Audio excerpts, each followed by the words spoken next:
진성그룹 10주년 기념 연회장은 수천 개의 크리스털 샹들리에가 뿜어내는 눈부신 빛으로 가득 차 있었다. 서울의 모든 권력과 부가 이 거대한 홀에 응축된 듯 공기마저도 샴페인 거품처럼 들떠 있었다. 그 중심에 진성그룹의 안주인 강지원, 캥지아이원이 서 있었다. 그녀는 짙은 네이비 실크 드레스를 입고 있었는데 그 모습은 화려하기보다는 단정하고 기품이 넘쳤다. 그녀의 존재감은 마치 고요한 심해와 같아서 소란스러운 파티의 표면 아래에서 모든 것을 지켜보고 있었다. 그녀의 시선은 한 곳에 고정되어 있었다. 남편이자 진성그룹의 회장인 박민혁, 펄크민 하유키, 그리고 그의 옆에 그림자처럼 붙어 있는 기획전략실장 한유라, 한유러레이. 두 사람은 마치 연회장의 다른 모든 사람들을 조롱하듯 노골적인 친밀함을 과시하고 있었다. 민혁이 유라의 허리에 손을 두르고 귓가에 속삭일 때마다 유라는 과장된 웃음소리를 내며 그의 어깨에 기댔다. 그들의 웃음소리는 지독히도 부자연스럽게 지원의 귀에 밝혔다. 재계 인사들이 지원에게 다가와 의례적인 인사를 건넸다. 사모님, 오늘 정말 아름다우십니다. 진성그룹의 10주년을 진심으로 축하드립니다. 지원은 완벽하게 계산된 미소를 지으며 고개를 숙였다. 감사합니다. 모두 여러분이 도와주신 덕분입니다. 그녀의 목소리는 조용했지만 흔들림이 없었다. 아무도 그녀의 미소 뒤에 숨겨진 차가운 분노를 눈치채지 못했다. 그녀는 이 제국을 건설한 보이지 않는 건축가였지만 지금은 그저 잘 관리된 전시품에 불과했다. 한유라가 일부러 와인잔을 들고 지원의 옆을 스쳐 지나갔다. 어머, 사모님, 죄송해요. 그녀의 목소리에는 사과와는 거리가 먼 교활함이 묻어 있었다. 와인 몇 방울이 지원의 드레스 자락에 튀었다. 유라는 민혁이 자신을 바라보고 있음을 의식하며 과장되게 호들갑을 떨었다. 제가 정말 칠칠 맞죠. 회장님께서 제게 너무 많은 일을 맡기셔서 정신이 없나 봐요. 그것은 명백한 도발이었고 자신의 중요성을 과시하는 행위였다. 지원은 천천히 냅킨으로 드레스 자락을 훔쳤다. 그녀는 유라의 눈을 똑바로 바라보며 나지막이 말했다. 괜찮아요, 한 실장. 하지만 중요한 날일수록 발밑을 조심해야죠. 높은 곳을 바라보다가 발을 헛디디면 그동안 쌓아올린 모든 것이 한순간에 무너지니까요. 그녀의 목소리는 얼음장처럼 차가웠고 그 순간 유라의 얼굴에서 웃음기가 사라졌다. 유라는 잠시 당황했지만 이내 다시 비웃음을 되찾고는 민혁을 향해 돌아섰다. 파티는 절정으로 치달았고 박민혁은 무대 중앙에 서서 마이크를 잡았다. 진성그룹의 오늘이 있기까지 저의 모든 것을 바쳤습니다. 그리고 저의 비전을 믿고 따라준 임직원 여러분, 특히 저의 곁에서 헌신해준 한유라 실장에게 감사의 말을 전합니다. 그의 연설에서 아내인 강지원의 이름은 단 한 번도 언급되지 않았다. 그 순간 혼란의 모든 시선이 지원에게로 향했다. 동정, 호기심, 그리고 조롱이 뒤섞인 그 시선들을 지원은 꼿꼿한 자세로 감내했다. 연회가 끝나고 돌아오는 차 안은 냉기로 가득했다. 운전기사는 앞좌석에 칸막이를 올린 상태였다. 박민혁은 넥타이를 거칠게 풀어헤치며 으르렁거렸다. 오늘 내 표정이 어떤 줄 알아? 장례식에 온 사람 같았어. 감히 내 파티를 망쳐? 그는 술 냄새를 풀풀 풍기며 지원의 턱을 거칠게 움켜쥐었다. 지원은 고통에 찬 신음을 삼켰지만 그의 눈을 피하지 않았다. 그녀의 저항적인 눈빛에 민혁은 더욱 분노했다. 아직도 네가 이 집안의 안주인인 줄 알아? 내까짓 게 나 없으면 뭔데? 넌 그냥 내가 걷어준 장식품이야. 그의 소나기에 힘이 들어가면서 지원의 입술이 터져 피맛이 났다. 하지만 지원의 눈은 조금도 흔들리지 않았다.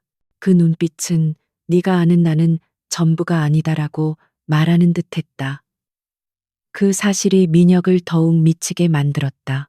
차가 거대한 철문이 달린 저택에 도착했을 때 민혁은 지원의 머리채를 잡아 끌어내렸다. 현관에는 놀랍게도 한유라가 와인잔을 들고 그들을 기다리고 있었다. 그녀는 마치 이 집의 새로운 주인이라도 된 듯한 오만한 미소를 짓고 있었다. 회장님, 너무 늦으셨네요. 사모님이랑 할 얘기가 길어지셨나 봐요. 유라의 목소리는 꿀처럼 달콤했지만 그 안에는 독이 가득했다. 민혁은 지원을 거실 바닥에 내동댕이 쳤다. 값비싼 대리석 바닥에 부딪힌 지원의 무릎에서 통증이 밀려왔다. 유라가 천천히 그녀에게 다가와 쪼그려 앉았다. 사모님, 아니, 이젠 그냥 강지원 씨라고 불러야 하나? 꼴이 참 우습네요. 그렇게 고고한 척은 다 하더니 그녀는 와인잔에 남은 와인을 지원의 머리 위로 쏟아부었다. 붉은 와인이 짙은 네이비 드레스 위로 흘러내리며 끔찍한 얼룩을 만들었다. 지원은 젖은 머리카락을 쓸어넘기며 천천히 고개를 들었다.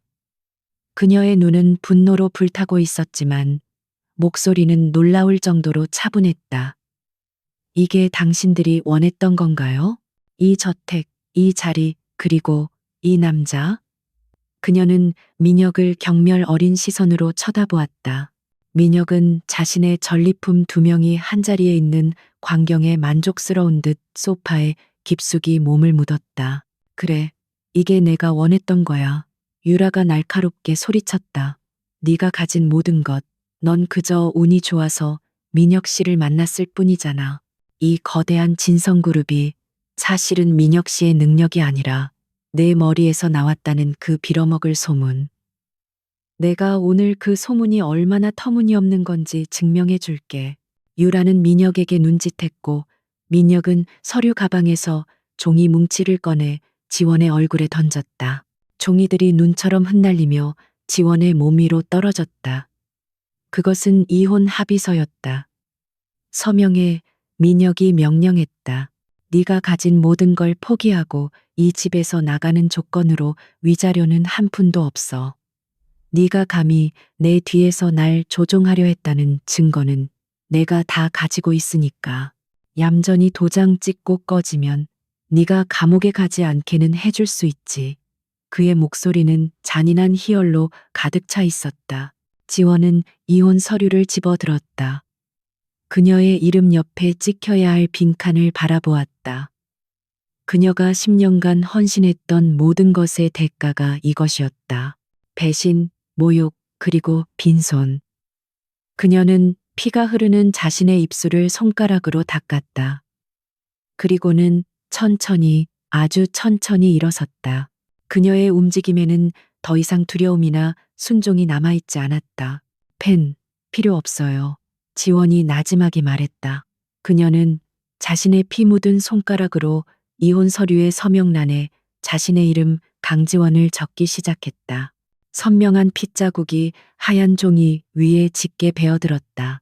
그 모습은 너무도 기괴하고 섬뜩해서 승리감에 도취해 있던 민혁과 유라조차 순간적으로 숨을 죽였다. 지원은 피로 쓴 서명을 마무리하고 서류를 두 사람을 향해 밀어냈다. 가져가요. 당신들이 그토록 원했던 거잖아. 그녀의 목소리는 이제 완전히 감정이 사라져 있었다. 그리고 똑똑히 기억해도 오늘 당신들이 나에게서 빼앗아 간 건 내 남편이나 진성그룹의 안주인 자리가 아니야. 그녀는 민혁과 유라를 번갈아 바라보았다. 그 눈빛은 사형 선고를 내리는 집행관의 그것과도 같았다. 당신들은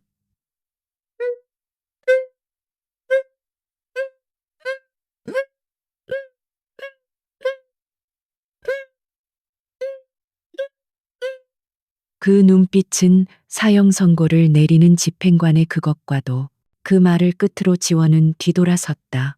와인과 피로 얼룩진 드레스를 입은 채 그녀는 단 한 번도 뒤돌아보지 않고 그 거대한 저택의 문을 향해 걸어갔다. 그녀의 발걸음은 더 이상 패배자의 도주가 아니었다.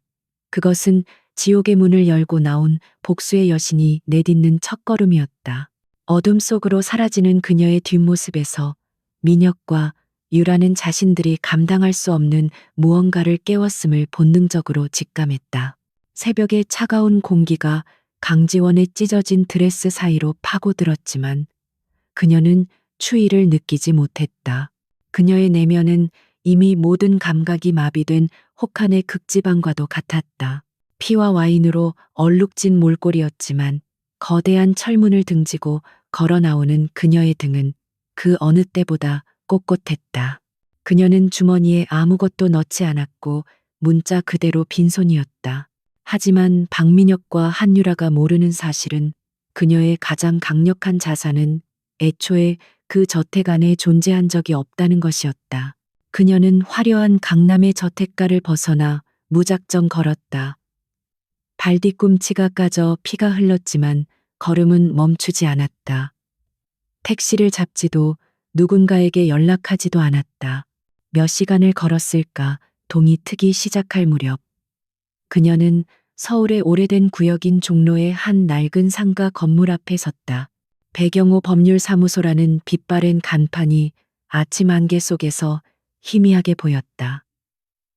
이곳은 진성그룹의 초고층 빌딩과는 어울리지 않는 시간이 멈춘 듯한 장소였다.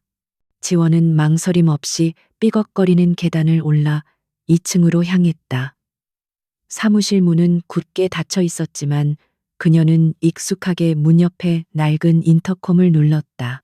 신호음이 2번 울리고 잠시 후 묵직한 목소리가 흘러나왔다. 왔군. 문이 열리는 소리와 함께 백발이 성성한 노인이 모습을 드러냈다. 배경호 비에 영 변호사였다. 그는 지원의 처참한 모습을 잠시 묵묵히 바라보았지만 그의 눈에는 놀람 대신 깊은 연민과 단호함이 서려 있었다. 10년 만이군. 이 모습으로 내 앞에 선 것은 백 변호사가 낮은 목소리로 말했다. 그는 지원을 안으로 안내하며 낡았지만 깨끗한 소파를 가리켰다. 사무실은 오래된 법전 냄새로 가득했다. 그들이 결국 선을 넘었구나, 지원아. 그는 그녀를 사모님이라 부르지 않았다. 그에게 그녀는 언제나 진성그룹의 그림자 속에 가려진 천재 K였을 뿐이다. 지원은 소파에 앉는 대신 창가에 서서 바깥의 분주한 거리를 내려다보았다. 그들은 선을 넘은 게 아니에요, 변호사님. 그들 스스로 함정의 방아쇠를 당긴 거죠. 그녀는 천천히 돌아섰다. 그녀의 눈은 더 이상 상처 입은 아내의 눈이 아니었다. 그것은 치밀한 전략가의 차가운 눈빛이었다.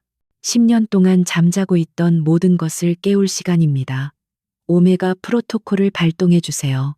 배경호 변호사는 깊은 한숨을 내쉬었다. 그는 이 순간이 올 것을 알고 있었다. 10년 전 천재적인 경영 전략가였던 강지원이 박민혁의 청혼을 받아들였을 때 그는 그녀를 말렸었다. 하지만 지원은 사랑이 아니라 더 큰 그림을 보고 있었다. 그녀는 자신의 아이디어와 전략을 실현할 얼굴마담으로 박민혁을 선택했고 백 변호사는 그녀의 모든 자산을 보호하고 숨기기 위한 법적 방패막이 역할을 맡았다. 진성그룹의 핵심 기술 특허권, 그 모든 것이 스위스와 리히텐슈타인의 유령 법인 명의로 등록되어 있지. 백 변호사가 확인하듯 말했다. 박민혁은 그저 자신이 그 특허를 헐값에 임대하고 있다는 사실조차 모르고 있어. 그는 모든 것이 자신의 소유라고 믿고 있지. 그는 금고에서 두꺼운 서류철을 꺼냈다. 표지에는 알파벳 K만이 간결하게 적혀 있었다. 그는 자신이 사자라고 생각하지만 사실은 내 손바닥 안에 꼭두각시였을 뿐이죠. 지원이 차갑게 말했다. 그는 진성그룹이 제가 설계한 플랫폼 위에서 돌아가고 있다는 것을 몰랐어요. 이제 그 플랫폼 사용료를 지불할 시간이 된 겁니다. 그녀는 백 변호사가 내민 따뜻한 차를 한 모금 마셨다. 차의 온기가 그녀의 몸을 데우는 것이 아니라 오히려 그녀의 이성을 더욱 날카롭게 만드는 듯했다. 배경호 변호사는 여러 개의 보안 USB를 꺼내 컴퓨터에 연결하기 시작했다. 오메가 프로토콜이 발동되면 진성그룹은 더 이상 핵심 특허를 사용할 수 없게 된다. 그들이 사용하는 모든 생산 라인과 소프트웨어 알고리즘이 사실상 우리의 통제하에 들어가게 돼. 그는 모니터를 바라보며 복잡한 암호를 입력했다. 그들은 자신들이 이룬 모든 것이 하룻밤 사이에 신기루처럼 사라질 수 있다는 것을 깨닫게 될 거다. 아니요, 변호사님. 지원이 그의 말을 가로막았다. 그렇게 빠르면 안 돼요. 그들은 천천히 고통스럽게 무너져야 해요. 자신들이 얼마나 무능하고 어리석었는지를 뼈저리게 느끼게 만들어야죠. 그녀는 창밖으로 시선을 돌렸다. 일단 진성그룹의 가장 중요한 원자재 공급 라인 하나만 끊어주세요. 가장 약해 보이지만 대체 불가능한 고리로요. 백 변호사는 그녀의 잔인할 정도의 치밀함에 잠시 말을 잃었지만 이내 고개를 끄덕였다.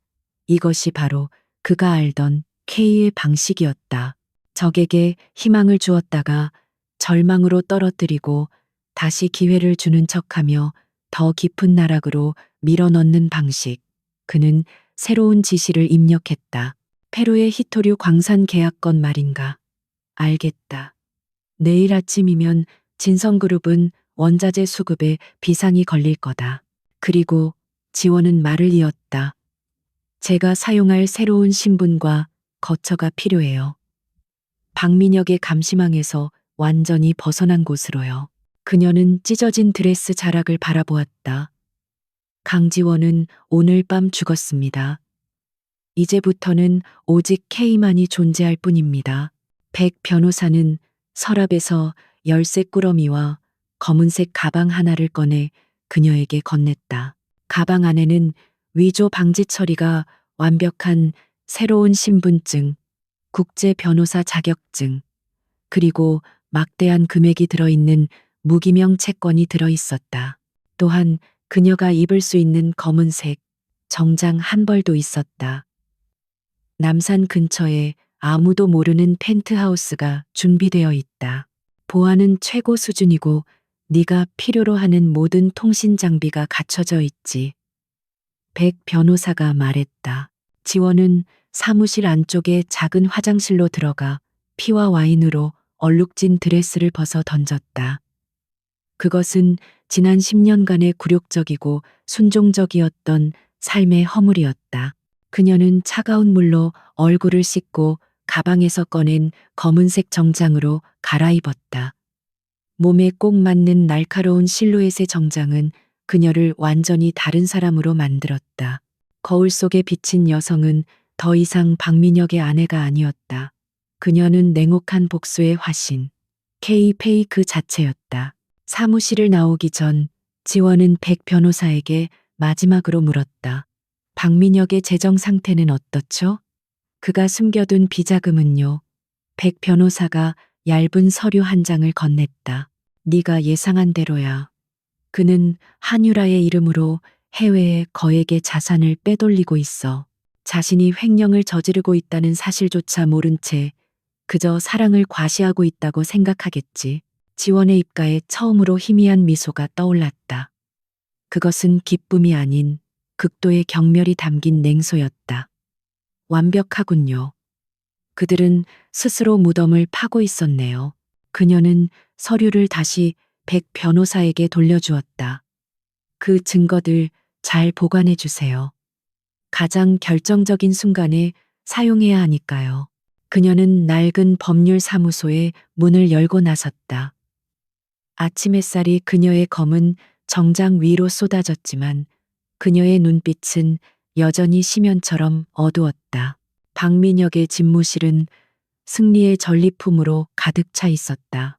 아니, 정확히는 어젯밤까지 강지원의 흔적이 남아있던 저택의 서재를 그가 하룻밤 사이에 자신의 진짜 집무실로 탈바꿈시킨 것이었다. 한유라는 박민혁의 무릎에 앉아 최고급 샴페인 잔을 부딪혔다.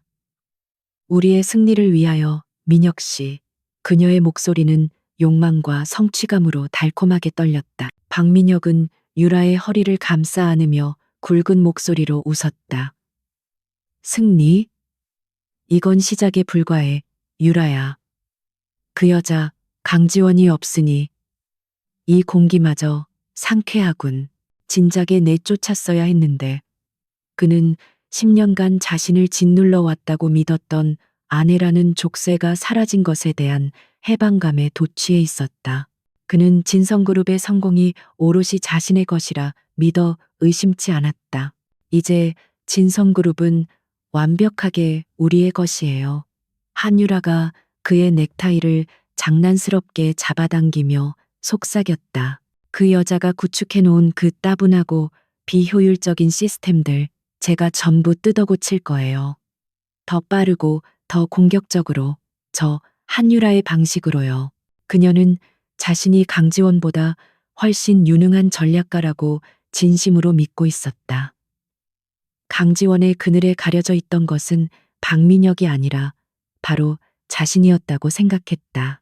두 사람이 또다시 샴페인을 채우려던 순간 집무실의 인터폰이 날카롭게 울렸다. 박민혁은 기분이 상한 듯 미간을 찌푸리며 버튼을 눌렀다. 뭐야? 이 일은 아침부터 수화기 너머로 생산관리본부장의 다급하고 떨리는 목소리가 흘러나왔다. 회장님, 큰일 났습니다. 페루의 GMR, 지오 미너럴 리소스에서 방금 계약 파기 통보를 해왔습니다. 박민혁은 술기운이 채 가시지 않은 목소리로 코웃음을 쳤다. GMR, 그게 뭔데? 계약 파기? 다른 업체를 찾아. 감히 진성그룹과의 거래를 끊어? 멍청한 놈들 같으니라고. 이런 사소한 일로 나를 방해하지 마. 그는 당장이라도 인터폰을 끊어버릴 기세였다. 그는 진성그룹의 회장이라는 자신의 지위가 모든 문제를 해결해 줄 것이라 믿었다. 회장님, 그게 사소한 일이 아닙니다. 본부장의 목소리는 거의 비명에 가까웠다. GMR은 우리 주력 제품에 들어가는 핵심 히토류의 유일한 공급처입니다. 8년 전부터 K 프로토콜로 관리되던 독점 계약이었습니다. 당장 72시간 뒤부터 모든 생산 라인이 멈춥니다. 이건 재앙입니다. 회장님, K 프로토콜이라는 단어에 박민혁과 한유라의 얼굴이 동시에 굳어졌다. 박민혁은 자리에서 벌떡 일어섰다. K 프로토콜. 그 망할 놈의 K가 또 무슨 짓을 해놓은 거야. 그는 K들이가 강지원이 고용한 익명의 컨설턴트 정도로만 알고 있었다. 당장 그 GMR이라는 놈들한테 연락해 돈을 2배, 3배로 줘서라도 계약을 복구시켜. 그의 고함의 한유라도 당황한 기색이 역력했다. 그녀 역시 GMR의 존재를 알지 못했. 본부장은 절망적인 목소리로 답했다. 그게 불가능합니다. 회장님, GMR은 계약서상의 특수조항 위반을 근거로 파기를 통보해 왔습니다. 그리고 방금 확인한 바로는 GMR은 페루 현지에서 법인 청산 절차에 들어갔다고 합니다. 그들은 사라졌습니다. 전화기 너머로 침묵이 흘렀다. 샴페인 거품이 꺼지는 소리만이 유난히 크게 들렸다. 한유라는 본능적인 위기감을 느끼고 자신의 태블릿을 급히 조작하기 시작했다. GMR. 망할, 이 회사에 대한 자료가 거의 없어. 페이퍼 컴퍼니인가? 아니, 어떻게 이런 중요한 공급처를 유령 회사에 맡길 수가 있어. 그녀는 기획전략실장이라는 자신의 직함이 무색하게 회사의 가장 중요한 혈관에 대해 아무것도 모르고 있었다. 남산의 펜트하우스, 거대한 통유리창 너머로 서울의 스카이라인이 한눈에 들어왔다. 강지원은 검은색 실크 가운을 입은 채 조용히 다도를 즐기고 있었다. 그녀 앞에 홀로그램 스크린에는 진성그룹의 내부망에서 실시간으로 흘러나오는 긴급 경보 메시지들이 떠 있었다. 생산 라인 중단 위기. GMR 공급 중단. 그녀는 찻잔을 들어 향기를 음미했다. 배경호 변호사와의 보안 화상 통화가 연결되었다. GMR은 계획대로 해산 절차를 완료했습니다. K님, 그들이 특수조항 위반이라고 주장한 내용은 진성그룹의 핵심 경영진 강지원의 비자발적 퇴출로 인한 신뢰관계 파기 조항이었습니다. 8년 전에 K님이 직접 심어두신 조항이죠. 백 변호사의 목소리는 담담했다. 그들은 자신들이 제 발목을 자른다고 생각했겠지만 지원이 찻잔을 내려놓으며 차갑게 말했다. 사실은 자신들의 목에 연결된 산소 호흡기 줄을 자른 것이죠. GMR은 제가 진성그룹에 심어둔 심장과도 같았어요. 이제 그 심장이 멎었으니 몸이 괴사하는 것은 시간 문제일 뿐이죠. 그녀의 눈은 한치의 흔들림도 없이 스크린을 응시하고 있었다. 박민혁의 집무실은 아수라장이 되었다. 그는 값비싼 도자기를 집어던지며 포효했다. 대체 불가능하다고? 이 대한민국에서 돈으로 안 되는 게 어디 있어. 당장 다른 공급처를 찾아내. 못 찾으면 전부 모가지야. 그의 분노는 문제를 해결하기 위함이 아닌 자신의 무능함이 드러나는 것에 대한 공포의 발로였다. 한유라는 사색이 된 얼굴로 전화를 붙들고 있었다. 말도 안 돼. 대체 공급처를 찾는다 해도 최소 6개월이 걸린다고? 가격은 지금의 5배? 그녀는 자신이 감당할 수 없는 거대한 재앙이 시작되었음을 직감했다. 강지원이란 여자는 단순히 순종적인 아내가 아니었다. 그녀는 진성그룹이라는 거대한 기계의 모든 톱니바퀴를 설계하고 연결해둔 장본인이었다. 박민혁은 거친 숨을 몰아쉬며 한유라의 팔을 거세게 붙잡았다. 네가 다 알아서 한다며. 네가 그 여자보다 똑똑하다며. 당장 이 사태를 해결해. 네가 진성의 새로운 전략실장이잖아. 처음으로 두 사람의 완벽했던 공조에 균열이 생기는 순간이었다. 그들의 승리는 채 하루도 가지 못했다. 그들은 자신들이 무너뜨린 것이 낡은 기둥이 아니라 건물을 지탱하던 유일한 기반이었음을 깨닫기 시작했다. 진성그룹 본사 30층 긴급 이사회가 소집된 회의실의 공기는 무겁게 가라앉아 있었다. GMR의 계약 파기 통보 이후 72시간이 지났고 거대한 제국의 심장과도 같았던 생산 라인들은 실제로 멈춰서기 시작했다. 주가는 폭락하기 시작했고 언론은 진성그룹의 위기를 감지하기 시작했다. 박민혁은 이사회의 상석에 앉아 있었지만 그의 얼굴은 분노와 초조함으로 일그러져 있었다. 그래서 대책이라는 게 고작 대체 공급처 물색 중이라는 건가? 박민혁이 테이블을 주먹으로 내리치며 고함을 질렀다. 그의 분노는 정확한 대상을 향하고 있다기보다는 자신의 통제력이 상실되고 있다는 공포에서 비롯된 것이었다. 한유라는 그의 옆에서 창백한 얼굴로 태블릿을 넘기고 있었지만 뾰족한 대안을 제시하지 못했다. 회장님, 이건 명백한 테러입니다. 한유라가 애써 침착한 척 목소리를 높였다. K인지 뭔지 아는 그 정체불명의 세력이 아니면 강지원, 그 여자가 배후에서 진성을 흔들고 있는 겁니다.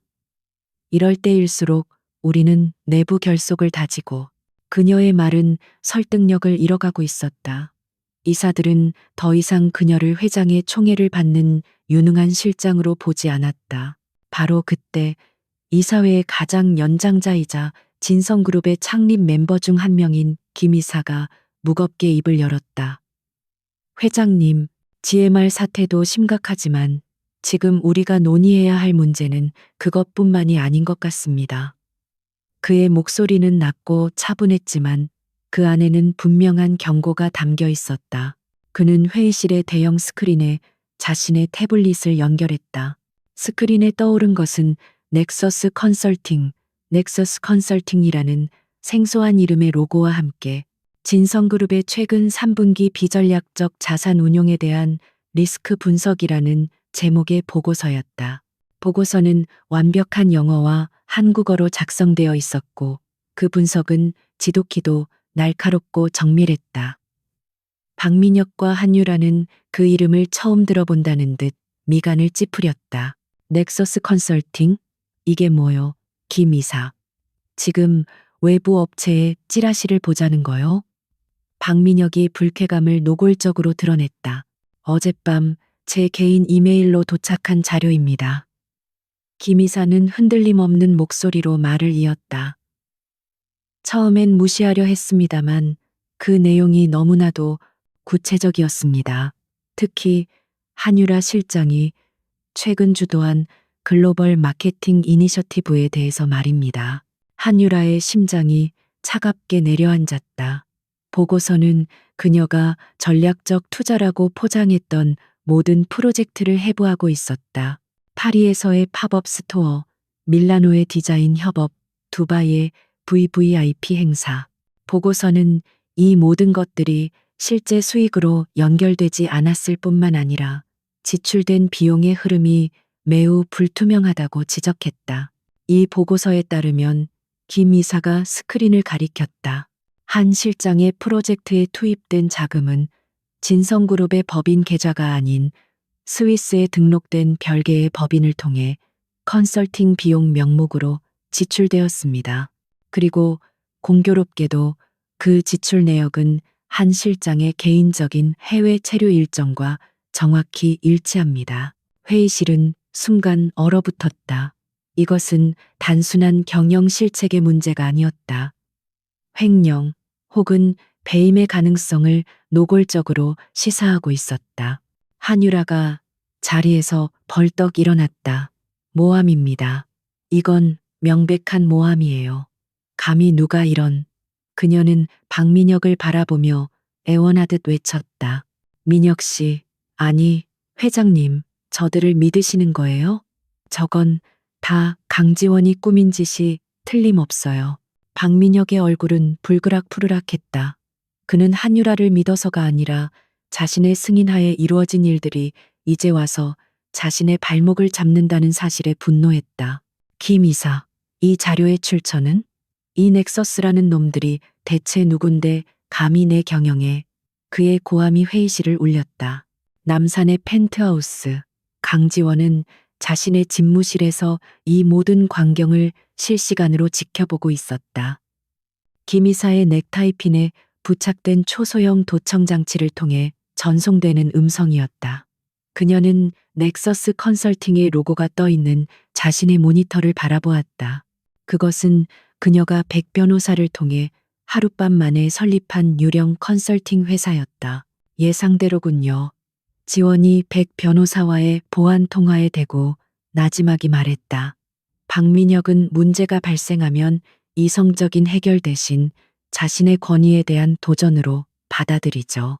그리고 한유라는 스스로의 함정에 빠져 허우적대고 있고요. 그녀는 정확히 이사회의 연장자인 김 이사를 타깃으로 삼았다. 그는 명예를 중시하고 불의를 참지 못하는 성격이었기 때문이다. 그녀는 단순한 횡령 증거를 보낸 것이 아니었다. 그녀는 GMR 사태로 인한 회사의 손실액과 한유라가 낭비한 금액을 정확히 같은 그래프에 올려놓았다. 핵심 사업은 붕괴하고 있는데 불필요한 사치에 돈이 새고 있다. 이것은 주주들에게 가장 치명적인 메시지였다. 그녀는 그들의 신뢰에 의심의 씨앗을 뿌린 것이 아니라 이미 자라난 의심에 불을 붙인 것이었다. 이제 한유라는 자신을 증명하기 위해 더 큰 도박을 할 수밖에 없을 겁니다. 지원이 차가운 눈으로 스크린을 바라보며 말했다. 그리고 박민혁은 자신의 무능함을 감추기 위해 그 도박을 승인하겠죠. 그녀는 박민혁과 한유라의 관계가 사랑이 아닌 탐욕과 공범의식으로 묶여 있음을 정확히 꿰뚫어 보고 있었다. 다시 진성그룹의 회의실. 김 이사는 박민혁의 분노에도 물러서지 않았다. 회장님, 지금은 출처가 중요한 게 아닙니다. GMR 사태로 회사가 존폐의 기로에 섰는데 회장님은 한 실장의 개인적인 프로젝트에 회사 자금을 유용하고 계셨다는 말입니까? 이사회의 승인도 없이 유용이라는 단어에 이사들이 술렁이기 시작했다. 박민혁은 궁지에 몰렸다. 그는 자신의 무능함이 탄로 났다는 사실보다 감히 자신을 의심한다는 사실에 이성을 잃었다. 닥치시오. 이 진성그룹은 내 것이오. 내가 내 돈을 어떻게 쓰든 무슨 상관이란 말이오. 그리고 GMR 사태는 한 실장이 지금 준비 중인 새로운 프로젝트로 단번에 만회할 수 있소. 그는 자신이 무슨 말을 하는지도 모르는 듯했다. 한유라는 그 말을 놓치지 않았다. 그녀는 이것이 유일한 탈출구임을 직감했다. 맞습니다. 제가 지금 거대한 바이오 신약 프로젝트를 준비 중입니다. GMR 따위와는 비교도 안 될 엄청난 수익을 가져다 줄 황금알입니다. 이것만 성공하면 진성의 주가는, 그녀는 절박하게 떠들었지만 이사들의 시선은 차가웠다. 그들은 이미 그녀를 신뢰하지 않았다. 강지원은 통신을 종료했다. 그녀의 입가에 옅은 미소가 번졌다. 바이오 신약 프로젝트라.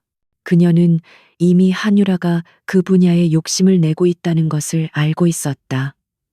그리고 그곳에 그녀가 빠져나올 수 없는 가장 완벽하고 달콤한 독이 든 함정을 미리 파두었다.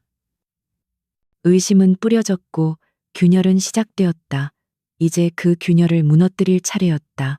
긴급 이사회가 파국처럼 끝난 뒤 박민혁의 집무실은 폭풍 전의 고요함이 아닌 폭풍의 눈 그 자체였다.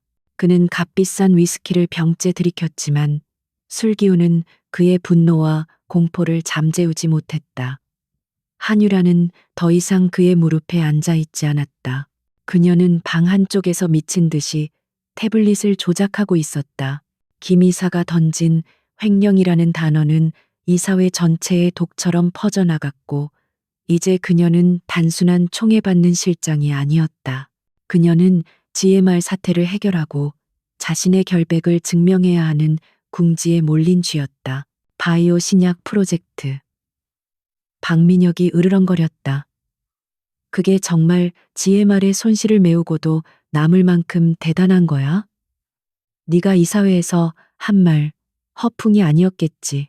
그의 목소리에는 기대가 아닌 협박이 담겨 있었다.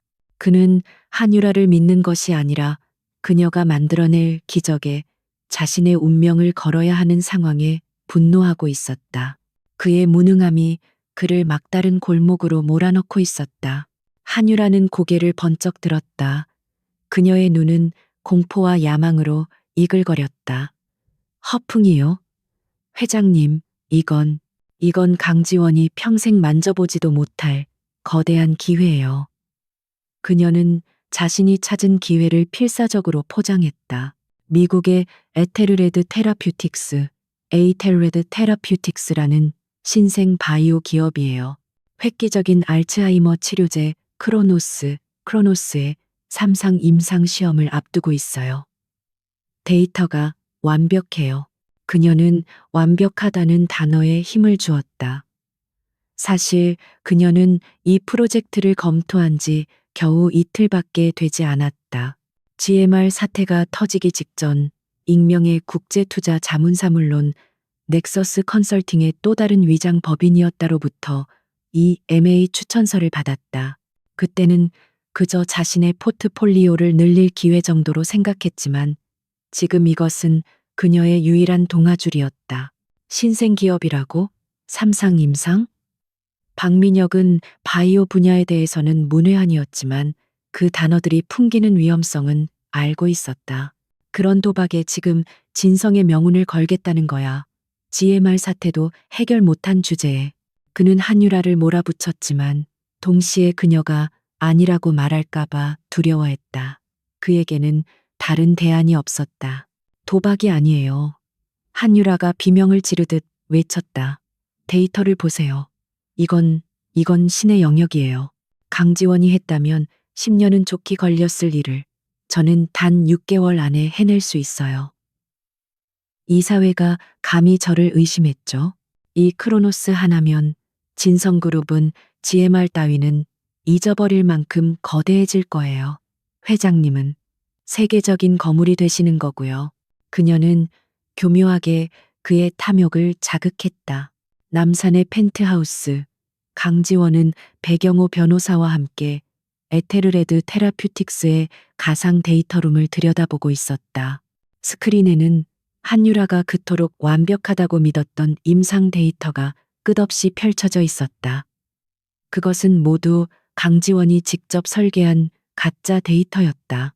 그녀는 10년 전 진성그룹의 포트폴리오 다각화를 위해 바이오 분야를 연구하며 수많은 실패한 프로젝트 데이터를 축적해 두었다. 크로노스 프로젝트. 8년 전 제가 이론적으로만 구상했던 완벽한 실패작이죠. 지원이 차가운 목소리로 말했다. 이론상으로는 완벽하지만 실제 임상에서는 치명적인 독성을 유발하는 구조적 결함이 있어요. 제가 직접 폐기하고 봉인했던 특허입니다. 그녀는 한유라가 이 함정에 빠질 것을 정확히 알고 있었다. 백 변호사가 고개를 끄덕였다. 한유라는 기초 연구보다는 화려한 성과에 집착하는 성격입니다. 그녀는 이 완벽한 데이터를 의심하기는커녕 자신이 강지원보다 먼저 이 보물을 발견했다고 믿고 있겠죠. 그는 에테르레드 테라퓨틱스가 강지원이 몇 년 전에 스위스에 설립해둔 휴면 법인에 불과하다는 사실을 알고 있었다. 그녀는 자신을 증명해야 한다는 절박함에 눈이 멀었어요. 지원이 찻잔을 들었다. 그녀는 이 프로젝트가 GMR 사태와 자신의 횡령 의혹을 한 번에 덮어줄 구원자라고 생각하겠죠. 그리고 박민혁은 자신의 무능을 감출 방패가 필요하고요. 그녀의 전략은 항상 상대방의 가장 깊은 욕망과 가장 치명적인 약점을 동시에 파고들었다. 진성그룹은 즉시 에테르레드 테라퓨틱스 인수전에 뛰어들었다. 한유라는 재무팀의 반대를 묵살했다.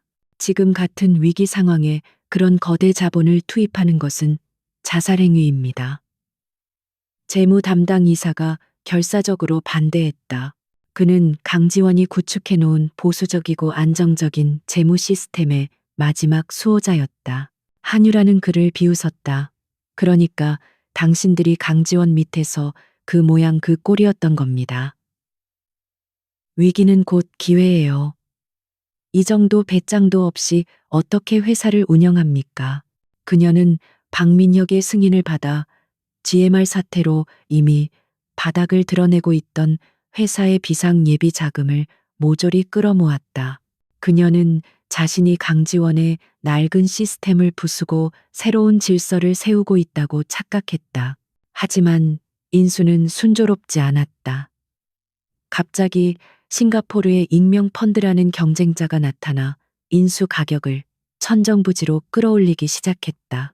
이 역시 강지원이 백 변호사를 통해 조종하는 또 다른 유령이었다. 한유라는 미끼를 물었다. 그녀는 이 황금알을 놓칠 수 없다는 조바심에 사로잡혔다.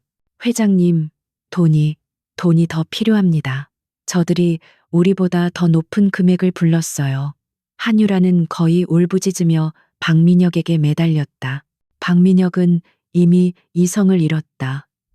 이 프로젝트가 실패하면 자신은 이사회에서 쫓겨날 것이라는 공포가 그를 지배했다. 빌어먹을 은행이든 사채든 있는 대로 다 끌어모아 무슨 수를 써서라도 저걸 가져와. 결국 진성그룹은 회사의 미래 자산과 남은 생산시설까지 담보로 잡히고 초고금리의 사채까지 동원하여 천문학적인 금액을 베팅했다. 한유라는 마침내 에테르레드 테라퓨틱스의 인수 계약서에 서명했다. 그녀는 승리의 미소를 지었다. 그녀는 자신이 강지원을 그리고 진성의 모든 이사들을 이겼다고 생각했다. 그날 밤 박민혁과 한유라는 저택에서 그들만의 작은 축배를 들었다. 봤지, 유라야, 우리가 해냈어. 박민혁은 오랜만에 승리감에 취해 그녀를 끌어안았다. 한유라는 그의 품에 안겨 웃었다. 이제 시작일 뿐이에요, 민혁 씨. 강지원의 시대는 갔어요. 이제부턴 우리의 시대라고요. 그들은 자신들이 방금 거대한 제국 전체를 담보로 독이 든 성배를 마셨다는 사실을 까맣게 모르고 있었다. 강지원은 펜트하우스에서 진성그룹의 자금 이체 완료 메시지를 확인했다. 그녀가 10년간 모은 막대한 비자금이 이제 합법적인 인수대금이라는 이름으로 그녀의 스위스 계좌로 완벽하게 세탁되어 돌아왔다. 그녀는 진성그룹의 돈으로 진성그룹을 파괴할 함정을 산 것이었다. 그녀는 스크린에 뜬 MA 성사 뉴스를 바라보며 나지막이 속삭였다. 달콤한 꿀은 언제나 가장 치명적인 법이지. 진성그룹의 몰락은 더 이상 비밀이 아니었다. 그것은 서울증권가 전체를 뒤덮은 거대한 재앙이었다. GMR 사태로 인한 생산 라인 중단은 전염병처럼 계열사 전체로 퍼져나갔고 크로노스라는 이름의 신기루에 쏟아부은 천문학적인 자금은 회사의 마지막 남은 현금마저 말려버렸다. 주가는 휴지 조각이 되었고 이사회는 박민혁에 대한 노골적인 불신을 드러내며 공개적으로 반기를 들었다. 박민혁과 한유라는 이제 침몰하는 배의 선장실에 갇힌 서로를 탓하는 두 마리의 쥐에 불과했다. K를 찾아내. 당장. 박민혁의 집무실은 이제 그의 광기를 가두는 감옥처럼 변해 있었다. 그는 마지막 남은 비서에게 서류 뭉치를 집어던지며 포효했다. 이 회사를 처음 만들었던 그 빌어먹을 K 말이야. 강지원이 숨겨뒀던 그놈, 돈이 얼마가 들든 상관없어. 그놈을 데려와야 해. 그는 여전히 K가 강지원이 고용한 비밀스러운 남자 컨설턴트일 것이라 맹신하고 있었다. 그는 자신의 아내가 그런 엄청난 존재일 리 없다고, 그래서는 안 된다고 필사적으로 현실을 부정하고 있었다. 그의 절박함은 한유라의 그것과는 결이 달랐다. 한유라는 크로노스의 임상 데이터가 조작되었을 리 없다고, 시간이 조금 더 필요할 뿐이라고 미친 사람처럼 중얼거렸다. 그녀는 자신의 실패를 인정하는 순간 자신이 박민혁에게 버림받고 모든 것을 잃게 될 것이라는 사실을 본능적으로 알고 있었다. 회장님, K 따위가 뭐가 중요해요. 크로노스만 성공하면. 그녀의 목소리는 공허하게 울렸다. 박민혁은 그녀의 뺨을 거세게 내리쳤다. 닥쳐. 내년에 그 크로노스 타령 때문에 우리가 이 지경이 된 거야. 처음으로 폭력이 그들 관계의 본질이었음을 드러냈다. K는 이 모든 것을 예측했을지도 몰라. 그놈만이 이 상황을 뒤집을 수 있어. 그는 자신을 구해줄 유일한 구원자로서 K를 찾기 시작했다. 그는 자신의 마지막 남은 개인 자산을 털어 사설 탐정들을 고용했지만 배경호 변호사가 이미 모든 흔적을 지워버린 뒤였다. K는 신기루처럼 잡히지 않았다. 남산의 펜트하우스, 강지원은 거대한 스크린을 통해 박민혁의 발악을 실시간으로 지켜보고 있었다. 그가 고용한 탐정들의 신상 정보가 그녀의 모니터에 차례대로 떠올랐다. 스스로 존재하지도 않는 유령을 사냥하기 시작했군요. 그녀가 백 변호사에게 말했다. 자신이 쫓아낸 여자가 자신이 그토록 찾아 헤매는 K라는 사실은 꿈에도 모른 채 말이죠. 백 변호사가 화면에 나타났다. 이사회에서 비공식적으로 연락이 왔습니다. K님. 그들이 회장님, 아니 박민혁을 해임하고 외부 경영인을 영입하려 합니다. 그들은 넥서스 컨설팅의 구조조정을 맡아달라고 요청했습니다. 김 이사가 보낸 비밀스러운 이메일이었다. 그들은 지난번 넥서스의 날카로운 보고서에 깊은 인상을 받은 것이 분명했다. 지원의 입가에 차가운 미소가 걸렸다. 때가 되었군요. 유령은 이제 실체를 드러내야죠. 그녀는 자리에서 일어났다. 박민혁이 그렇게 K를 만나고 싶어 하니 소원을 이뤄줘야죠. 단, 그가 원했던 방식은 아닐 겁니다. 그녀는 백 변호사에게 지시를 내렸다. 진성그룹 이사회에 공식 서한을 보내세요. 넥서스 컨설팅의 아시아, 태평양 지부 대표 캐서린 강, 캐트린 캉비의 이름으로 긴급 구제 금융을 대가로 한 적대적 MA를 제안한다고. 진성그룹의 회의실은 다시 한번 긴장감에 휩싸였다. 그러나 이번에는 박민혁의 고함 소리 대신 억눌린 기대와 공포가 공존했다. 이사들은 캐서린 강이라는 이름에서부터 압도적인 위압감을 느꼈다. 그녀는 뉴욕 월가에서 청소부 The Cleaner라는 별명으로 불리는 냉혹하고 무자비한 기업 사냥꾼으로 알려져 있었다. 물론 그 모든 명성은 강지원이 지난 몇 주간 백 변호사를 통해 완벽하게 조작해낸 것이었다. 박민혁과 한유라는 이사회에 불려 나왔다. 그들은 더 이상 상석에 앉지 못했다. 그들은 피고인처럼 회의 테이블의 가장 끝자리에 앉아 있었다. 캐서린 강 대표는 박민혁 회장님과 한유라 실장의 즉각적인 경영 배제를 구제금융의 첫 번째 조건으로 내걸었습니다. 김 이사가 담담하게 통보했다. 박민혁은 이가 갈리는 듯한 소리를 냈다. 감히 내가 눈을 뜨고 있는 한진성은 넘기지 못해. 하지만 그의 목소리는 더 이상 회장의 위엄을 담고 있지 못했다. 바로 그때 회의실의 육중한 문이 열렸다. 모든 이사들의 시선이 그곳으로 향했다.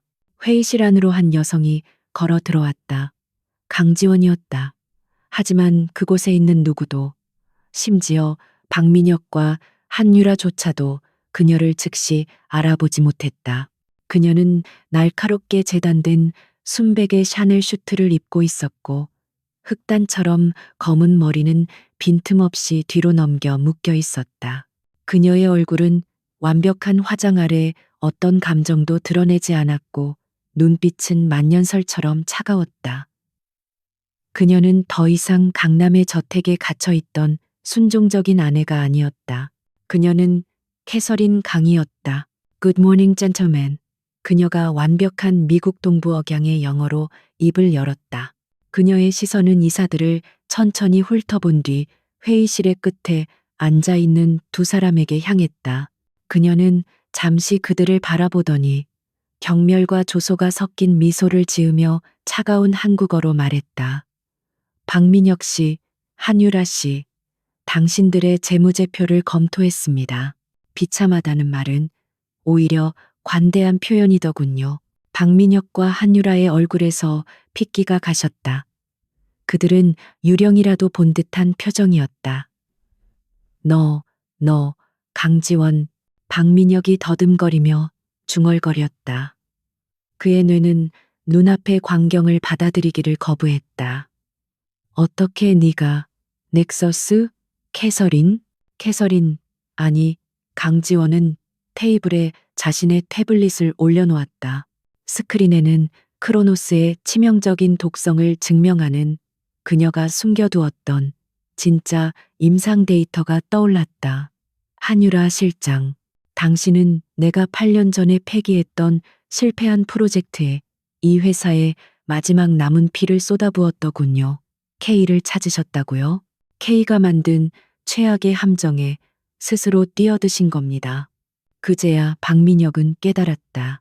그가 미친 듯이 찾아 헤매던 K가 그가 쓰레기처럼 내버렸던 자신의 아내였다는 사실을. 그의 머릿속에서 모든 조각이 맞춰졌다. GMR, 넥서스 컨설팅, 에테르레드, 그리고 캐서린 강. 이 모든 것이 한 사람, 강지원의 거대한 복수극이었다. 박민혁은 미친 사람처럼 웃기 시작했다. 하하하. 그래, 그럴 줄 알았어. K, 강지원. 너였어. 모든 게 너였어. 그는 자리에서 일어나 비틀거리며 그녀에게 다가갔다. 그리고는 그녀의 발 앞에 무릎을 꿇었다. 지원아.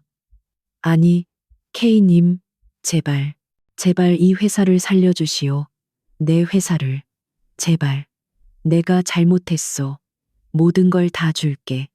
제발. 이사들은 경악했고 한유라는 자신의 눈앞에서 벌어지는 초현실적인 광경에 넋을 잃었다. 강지원은 자신에게 애원하는 남자를 차갑게 내려다 보았다. 박민혁 씨, 넥서스는 침몰하는 배를 구하지 않습니다. 그녀가 나지막이 속삭였다. 우리는 그저 자네를 수거할 뿐이죠. 그녀는 김이사를 돌아보았다. 제 조건은 명확합니다. 이 두 사람의 즉각적인 해임과 경영권 포기 각서입니다. 받아들이지 않으시면 저는 지금 당장 채권단의 부도 처리를 요청하겠습니다. 진성그룹의 회의실은 강지원이 던진 폭탄의 진동이 채 가시지 않은 듯 절대적인 침묵에 휩싸여 있었다. 캐서린 강이라는 이름이 주는 무게감, 그리고 그녀가 바로 K이자 강지원이었다는 충격적인 진실은 이사들의 이성을 마비시켰다. 박민혁은 여전히 무릎을 꿇은 채였지만 그의 텅 빈 눈은 경악에서 분노로 다시 절망적인 애원으로 시시각각 변하고 있었다. 그는 자신의 세계가 눈앞에서 문자 그대로 해체되는 것을 목격하고 있었다. 한유라는 반면 얼어붙은 듯 미동도 하지 않았다. 그녀의 뇌는 이 상황을 받아들이기를 거부했다. 자신이 그토록 경멸하고 짓밟았던, 순진하고 무능하다고 믿었던 그 여자가 이 모든 판을 짠 설계자였다는 사실은 그녀의 오만한 자의식을 산산조각 냈다. 그녀가 크로노스라는 완벽한 미끼를 물었던 것은 강지원이라는 존재를 얕보았기 때문이었다. 보안팀, 강지원의 차가운 목소리가 침묵을 깼다. 그녀는 더 이상 박민혁을 쳐다보지 않았다. 그녀의 시선은 김이사를 향해 있었다. 이 사회는 제 제안을 받아들이기로 결정한 것 같군요. 이제 이 회의실의 질서를 바로잡을 시간입니다. 그녀의 말은 명령이었고 이사들은 반사적으로 고개를 끄덕였다. 김 이사가 떨리는 손으로 인터폰을 눌렀다. 보안팀 30층 회의실로 즉시 올라오게. 육중한 문이 다시 열리고 제복을 입은 보안 요원들이 들어섰다. 그들은 회의실 바닥에 무릎을 꿇고 있는 젠 회장의 모습에 당황했지만 김 이사의 손짓에 인해 박민혁과 한유라에게 다가갔다. 회장, 아니, 박민혁 씨, 한유라 실장. 이사회는 캐서린 강 대표의 제안을 수락하기로 만장일치 결의했습니다. 두 분은 지금 이 순간부로 진성그룹의 모든 직위에서 해임됩니다. 그제야 박민혁은 현실을 깨달았다. 안 돼, 안 돼. 이건 내 회사야. 강지원, 네가 감히. 그가 발악하며 일어나려 했지만 보안 요원들이 그의 팔을 단단히 붙잡았다. 이거 놔, 이 개자식들아. 내가 누군지 알아. 그의 고함은 공허한 메아리가 되어 회의실을 울렸다. 그는 짐승처럼 끌려나가면서도 강지원을 향한 저주를 멈추지 않았다. 한유라는 저항하지 않았다. 그녀는 자신이 여기서 발악해봐야 아무것도 달라지지 않는다는 것을 알았다. 그녀는 순순히 일어나 마지막으로 강지원을 돌아보았다. 그녀의 눈에는 더 이상 오만함 대신 깊이를 알 수 없는 증오와 공포가 서려 있었다. 그녀는 자신이 완벽하게 패배했음을 인정해야 했다. 그녀 역시 보안 요원들에게 이끌려 회의실에서 쫓겨났다. 그날 밤 강지원은 남산의 펜트하우스에서 서울의 야경을 내려다보고 있었다. 그녀의 거대한 스크린에는 진성그룹의 주식 차트 대신 그녀의 옛 저택, 즉 박민혁의 마지막 성역이었던 그 집의 내부를 비추는 여러 개의 영상이 떠 있었다. 그녀가 10년간 그 집의 안주인으로 살면서 박민혁의 의심증을 피해 설치해둔 초소형 감시 카메라들이었다. 그녀는 언젠가 이 영상들이 필요할 날이 올 것임을 알고 있었다. 박민혁은 저택에서 미친 듯이 술을 마시고 있었다. 그는 값비싼 양주병을 벽난로에 집어던지며 울부짖었다. 강지원, 강지원. 그는 모든 것을 잃었다. 회사, 명예, 그리고 그가 유일하게 두려워했던 존재, K가 자신이 가장 경멸했던 아내였다는 사실이 그의 남은 이성마저 갉아먹고 있었다. 그는 배신감에 몸을 떨었다. 바로 그때 한유라가 저택으로 돌아왔다. 그녀의 얼굴은 화장기 없이 창백했고 눈은 퀭했다. 그녀는 박민혁의 광기 어린 모습에도 아랑곳하지 않고 곧장 2층의 서재로 향했다. 그녀는 자신의 노트북을 열고 무언가를 다급하게 입력하기 시작했다. 그녀는 박민혁과 함께 침몰할 생각이 없었다. 그녀는 이미 오래전부터 박민혁의 이름으로 빼돌린 비자금을 스위스의 또 다른 차명 계좌로 옮길 준비를 하고 있었다. 그녀는 이 남자가 무너지는 동안 자신은 이 돈을 가지고 도망칠 생각뿐이었다. 강지원은 스크린을 통해 그녀의 움직임을 정확히 포착했다. 예상대로군요, 백 변호사님. 그녀가 보안 통신으로 말했다. 쥐는 침몰하는 배에서 가장 먼저 탈출을 시도하죠. 그녀는 한유라가 이용하고 있는 그 차명 계좌가 사실은 자신이 처음부터 파놓은 또 다른 함정이라는 것을 알고 있었다. 지금 박민혁에게 증거를 보낼까요? 백 변호사가 물었다. 아니요. 지원이 차갑게 말했다. 그가 자신의 눈으로 직접 확인하게 만들어야죠. 의심이 확신이 되고 그 확신이 관기가 되는 순간을요. 지원은 한유라가 자리를 비운 사이 박민혁의 개인 이메일로 단 한 줄의 메시지와 함께 작은 파일 하나를 전송했다. 당신이 유일하게 믿는 여자가 당신의 등 뒤에서 무슨 짓을 하고 있는지 확인하세요. NC 넥서스 컨설팅. 술에 취해 있던 박민혁은 이메일 알림을 보고 비틀거리며 자신의 컴퓨터로 향했다. 그는 파일을 열었다. 그것은 한유라가 지금 이 순간 자신의 비자금을 해외로 빼돌리고 있는 실시간 이체 내역서였다. 그가 이 사회에서 자신을 변호해 줄 것이라 믿었던 유일한 동맹. 그가 강지원을 버리면서까지 선택했던 여자가 그의 마지막 남은 재산마저 훔쳐 달아나려 하고 있었다. 박민혁의 눈이 핏발로 가득 찼다. 그의 안에서 무언가가 툭 하고 끊어지는 소리가 났다. 그는 소리 없이 계단을 올라 2층 서재로 향했다. 한유라는 마지막 이체 확인 버튼을 누르려던 참이었다. 그녀는 등 뒤에서 느껴지는 살기에 소스라치게 놀라 돌아보았다. 박민혁이 지옥에서 온 악기 같은 표정으로 그녀를 노려보고 있었다. 민혁 씨, 왜 그렇게 보세요? 한유라가 공포에 질려 더듬거렸다. 어디 가려고? 박민혁이 짐승 같은 목소리로 물었다. 이 돈, 내 돈 가지고 어디로 도망치려고 했어? 이 배신자녀나.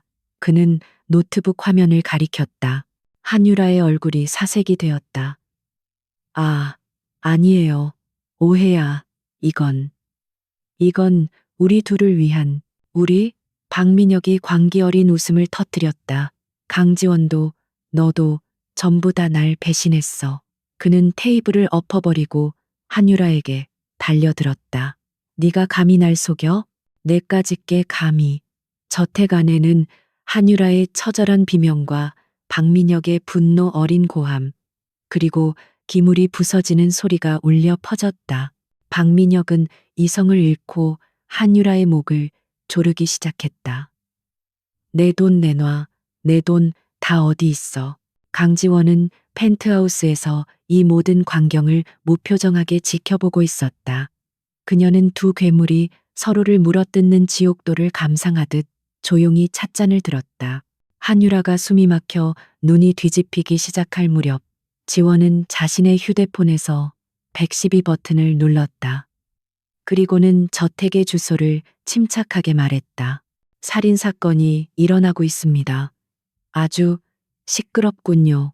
경찰 사이렌 소리가 저택에 가까워졌을 때 박민혁은 피투성이가 된 채 한유라의 위에 쓰러져 있었다. 한유라는 거의 의식을 잃어가고 있었다. 경찰이 들이닥쳤을 때 그들은 비자금 횡령범 한유라와 살인 미수범 박민혁을 동시에 체포할 수 있었다. 박민혁은 수갑이 채워지는 순간까지도 강지원이 라고 중얼거릴 뿐이었다.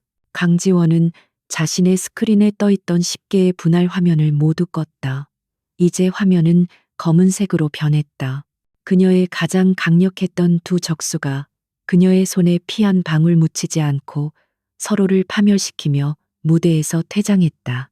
박민혁의 체포와 한유라의 구속 소식은 다음 날 아침 대한민국 전역을 강타했다. 진성그룹 박민혁 회장, 내연녀 한유라 실장 살해 미수 및 동반 횡령 혐의로 긴급 체포. 헤드라인은 자극적이었고 진실보다 더 잔인했다. 진성그룹의 주가는 개장과 동시에 역사상 유례없는 폭락을 기록하며 거래가 정지되었다. 10년간 쌓아 올린 거대한 제국은 그 주인이자 창조주라고 믿었던 남자의 광기 어린 손짓 한 번에 먼지처럼 무너져 내렸다. 진성그룹 본사 빌딩은 유령의 집처럼 변했다. 직원들은 출근했지만 무엇을 해야 할지 몰랐다. 모든 결제 라인이 막혔고 생산은 이미 멈췄으며 이제는 회장을 대신해 지시를 내릴 사람조차 없었다. 이사들은 뿔뿔이 흩어져 각자의 살기를 모색하기 시작했지만 이미 때는 늦었다. 그들은 침몰하는 배에 묶인 승객에 불과했다. 바로 그때 진성그룹의 로비에 한 무리의 사람들이 들이닥쳤다. 그들은 고급 정장을 입은 은행의 채권단 대표들이 아니었다. 그들은 크로노스 인수를 위해 박민혁이 마지막으로 끌어다 쓴 제3금융권, 즉 사채업자들이었다. 그들의 눈은 회사의 존속이 아닌 당장 현금화할 수 있는 자산을 찾아 회수하려는 독수리의 그것과도 같았다. 박민혁 어딨어? 돈 갚아. 로비는 순식간에 아수라장이 되었다. 남산의 펜트하우스, 강지원은 이 모든 혼란을 차분히 지켜보고 있었다. 그녀의 앞에는 배경호 변호사와 넥서스 컨설팅의 구조조정 전문 변호사들, 물론 백 변호사의 인맥으로 구성된 베테랑들이었다. 이 대기하고 있었다. 예상대로군요. 은행권이 움직이기도 전에 가장 약한 고리인 사채업자들이 먼저 날뛰기 시작했습니다. 백 변호사가 보고했다. 그들의 탐욕이 바로 우리가 이용할 지렛대입니다. 지원이 일어섰다. 그녀는 어제의 순백색 슈트 대신 모든 것을 압도하는 검은색 바지 정장을 입고 있었다. 이제 캐서린 강이 이 혼돈을 정리할 시간입니다. 채권단 전체 긴급회의를 소집하세요. 진성그룹 본사 대강당에서 사채업자 한 명도 빠짐없이 모두 참석시켜야 합니다. 그녀의 목소리에는 망설임이 없었다. 대강당은 시장 바닥을 방불케 했다.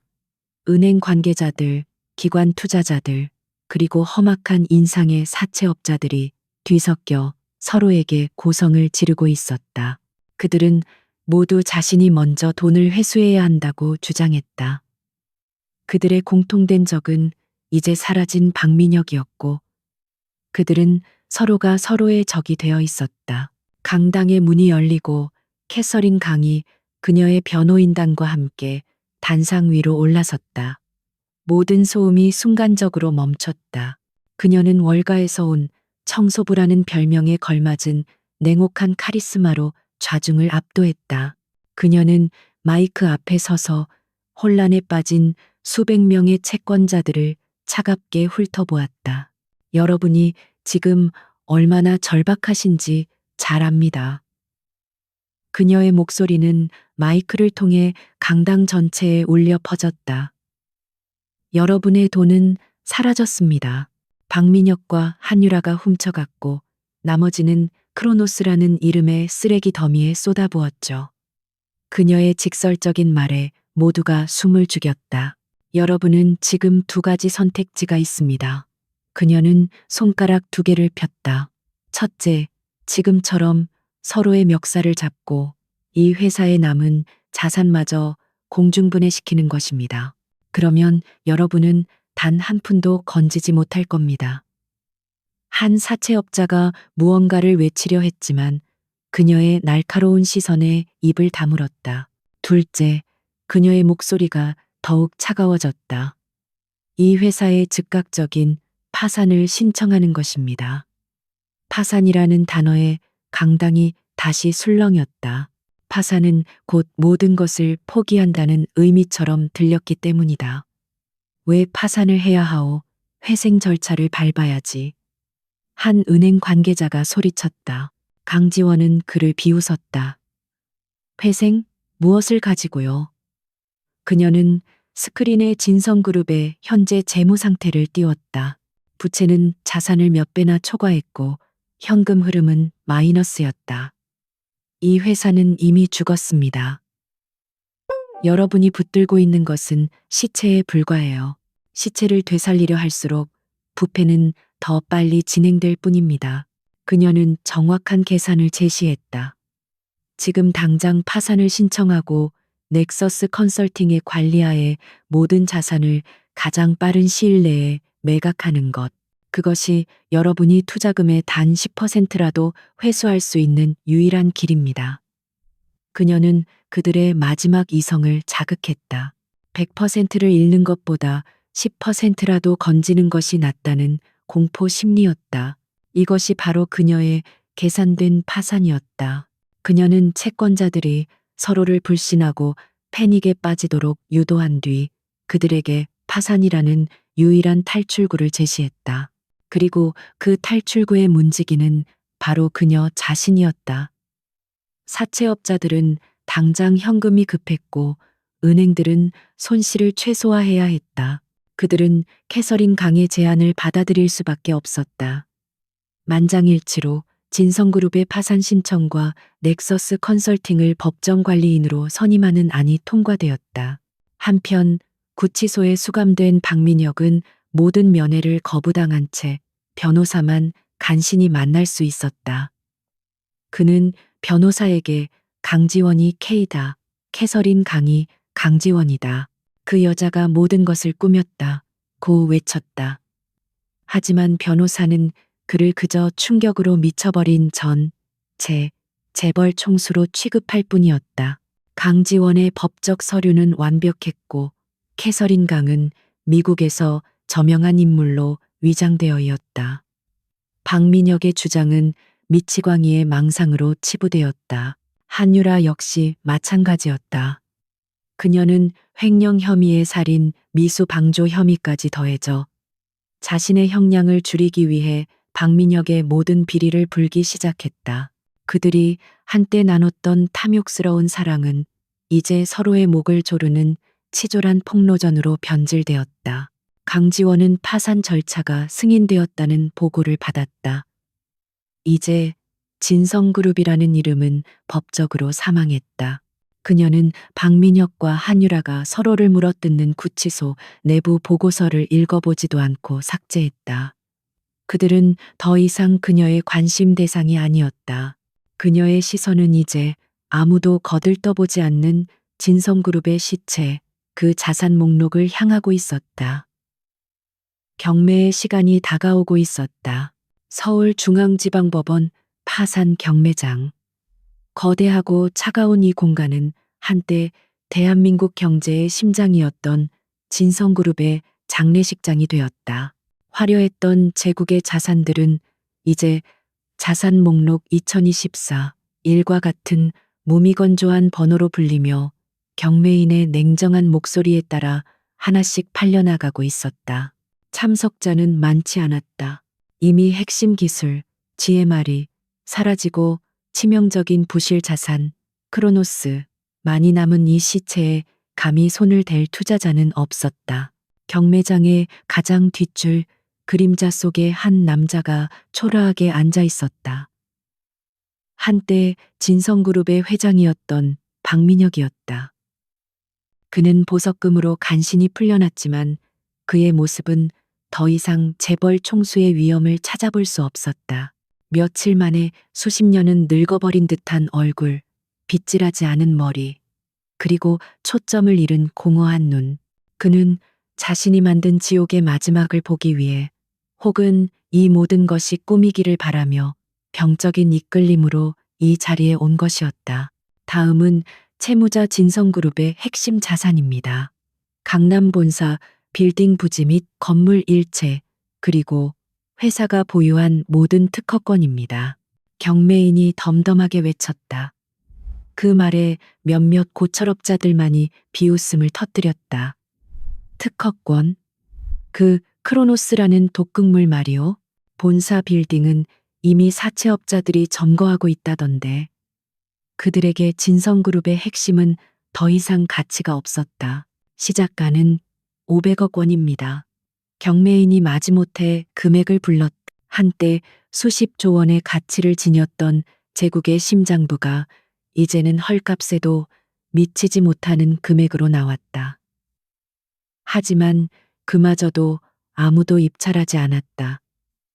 정적이 흘렀다. 박민혁은 그 침묵 속에서 자신의 심장이 멈추는 소리를 들었다. 자신의 모든 것이었던, 아니, 강지원의 모든 것이었던 그 역사가 이렇게 허무하게, 그때 경매장의 육중한 뒷문이 열렸다. 모든 사람의 시선이 그곳으로 향했다.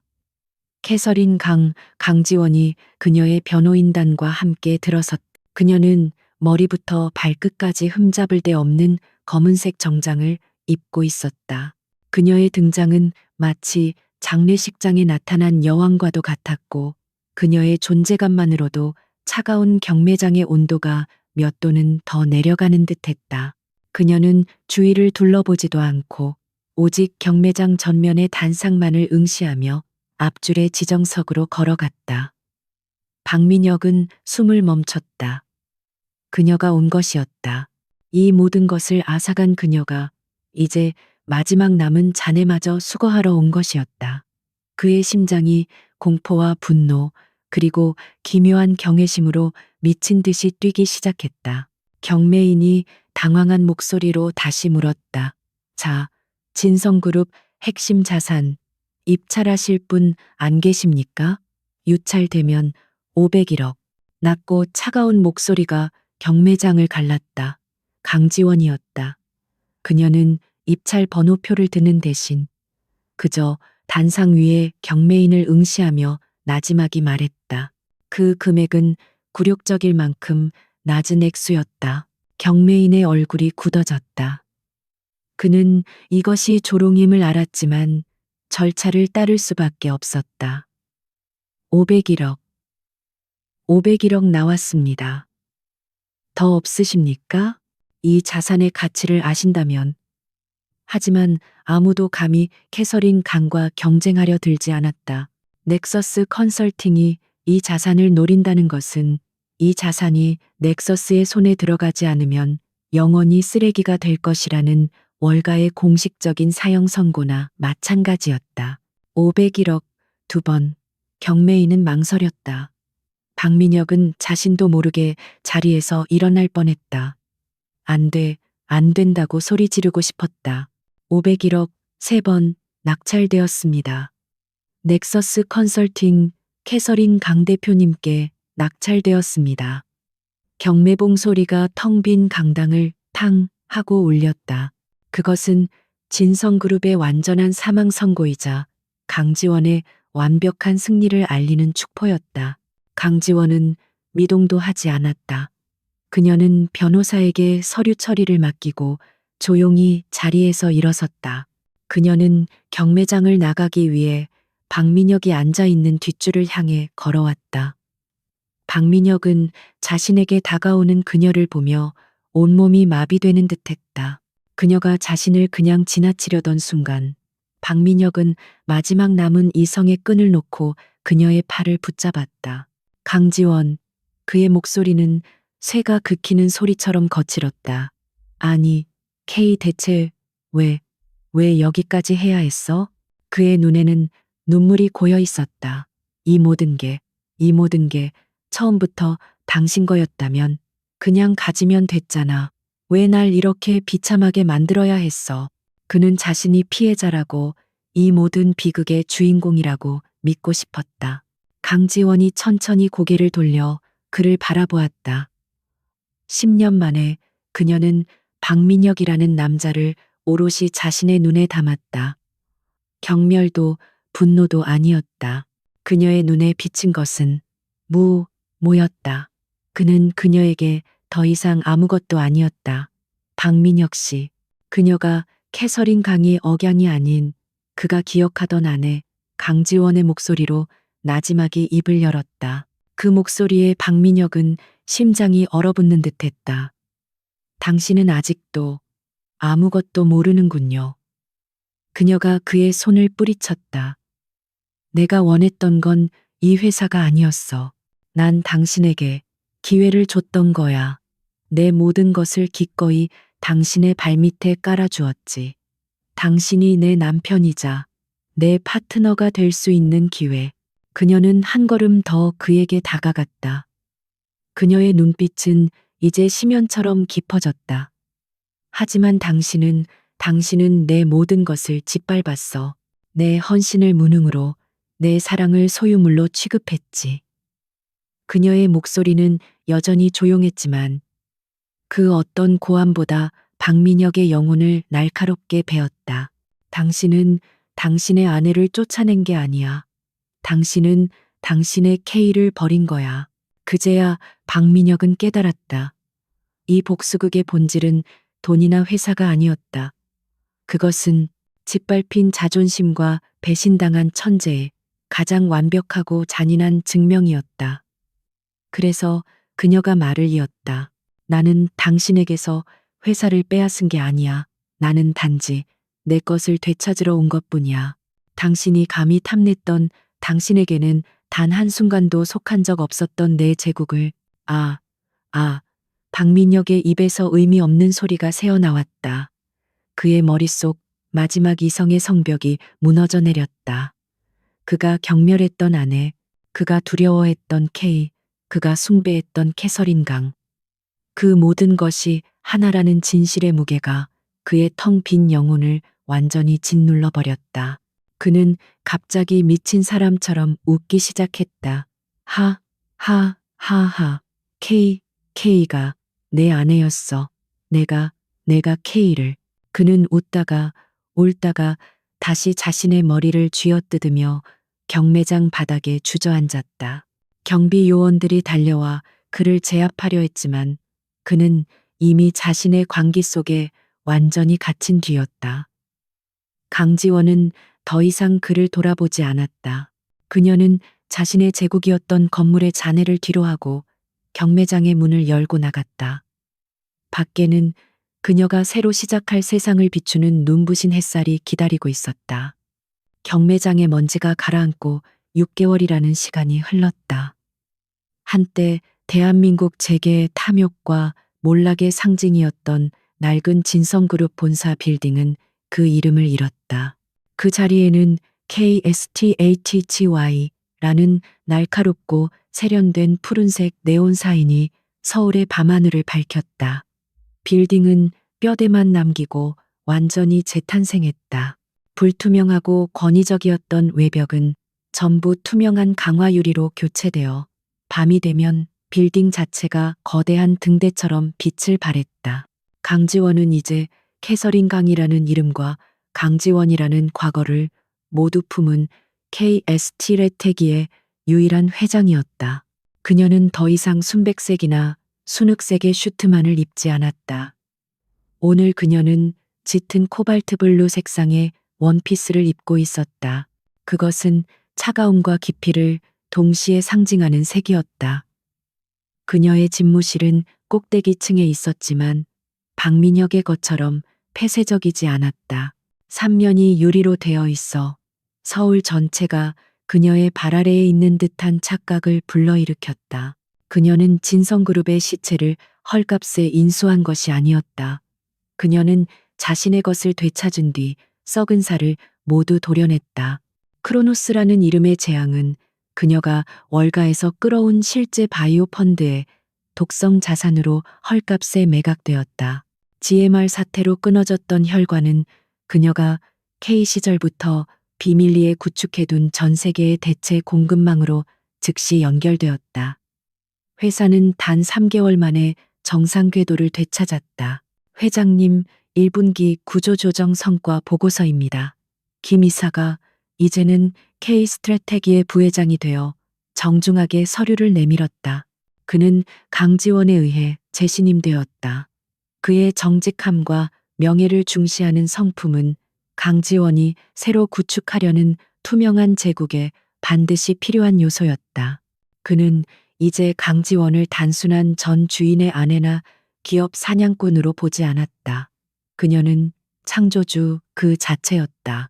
불필요한 인력 감축은 최소화하되 무능과 부패의 고리는 완벽하게 차단했습니다. 지원은 보고서를 넘기며 나지막이 말했다. 그녀의 목소리는 여전히 조용했지만 그 안에는 거스를 수 없는 권위가 실려 있었다. 박민혁의 시대가 권위로 통제했다면 KS트레이테기의 시대는 시스템으로 증명할 겁니다. 모든 임직원이 자신의 능력이 투명하게 평가받고 그에 합당한 보상을 받는 구조. 그것이 우리가 가야 할 길입니다. 김 부회장은 깊이 고개를 숙였다. 명심하겠습니다. 회장님. 그는 이 여성이 가진 비전의 깊이에 새삼 경외감을 느꼈다. 그녀는 복수를 위해 모든 것을 파괴했지만 그것은 창조를 위한 파괴였다.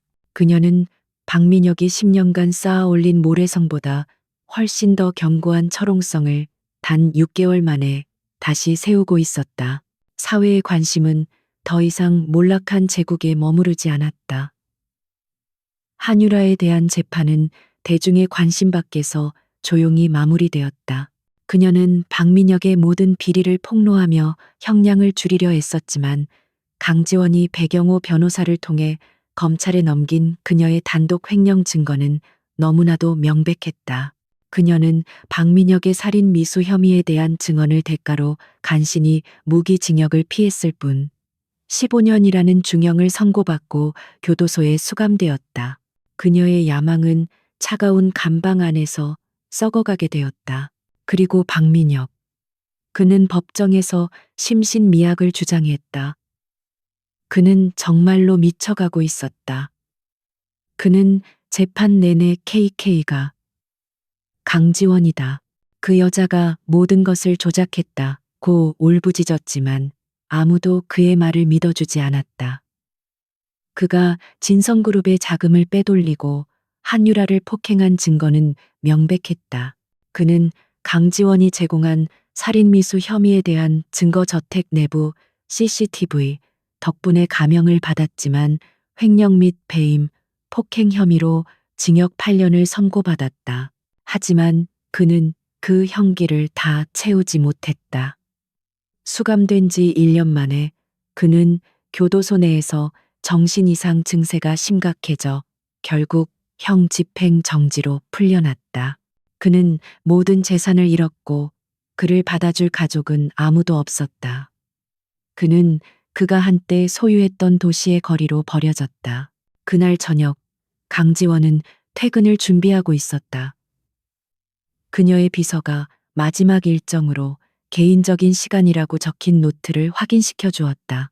그녀는 전용 엘리베이터를 타고 1층 로비로 내려왔다. K스트래테과의 로비는 야근을 마치고 퇴근하는 직원들로 활기가 넘쳤다. 그들은 회장에게 정중히 고개를 숙였고 지원은 가벼운 목례로 답했다. 그녀는 공포의 대상이 아닌 경외의 대상이었다. 그녀는 운전기사를 물리고 홀로 검은색 세단을 몰아 한강변으로 향했다. 하지만 그녀의 차가 빌딩을 빠져나와 첫 번째 교차로에 멈춰 섰을 때 그녀는 창밖으로 익숙한 그러나 낯선 형체를 보았다. 횡단보도 건너편 쓰레기통 옆에서 한 노숙자가 신문지를 뒤집어 쓴 채 웅크리고 있었다. 그는 영하의 날씨에 맞지 않는 얇고 더러운 코트를 입고 있었다. 차가운 가로등 불빛이 잠시 그의 얼굴을 비췄다. 박민혁이었다. 그는 텅 빈 눈으로 KSTRA 태기의 거대한 빌딩을 올려다보고 있었다. 그는 저것이 무엇인지 인식하지 못하는 듯 했다. 그는 그저 그 빛을 향해 알아들을 수 없는 소리로 중얼거리고 있었다. K, 지원아, 추워, 추워.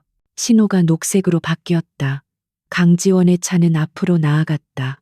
그녀는 사이드미러로 그를 더 이상 돌아보지 않았다.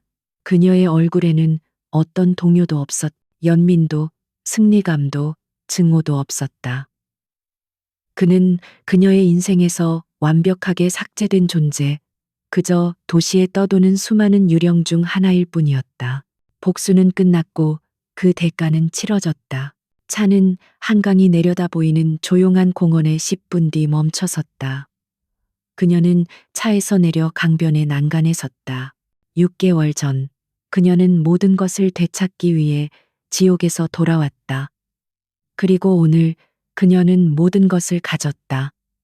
하지만 그녀의 마음은 놀라울 정도로 고요했다. 복수의 광란은 지나갔고 이제 그녀에게 남은 것은 거대한 제국과 그 제국을 이끌어야 할 무거운 책임감이었다. 그녀는 서울의 야경을 내려다보았다. 수천, 수만 개의 불빛이 그녀의 발 아래에서 반짝였다. 그녀는 주머니에서 작은 USB 하나를 꺼냈다.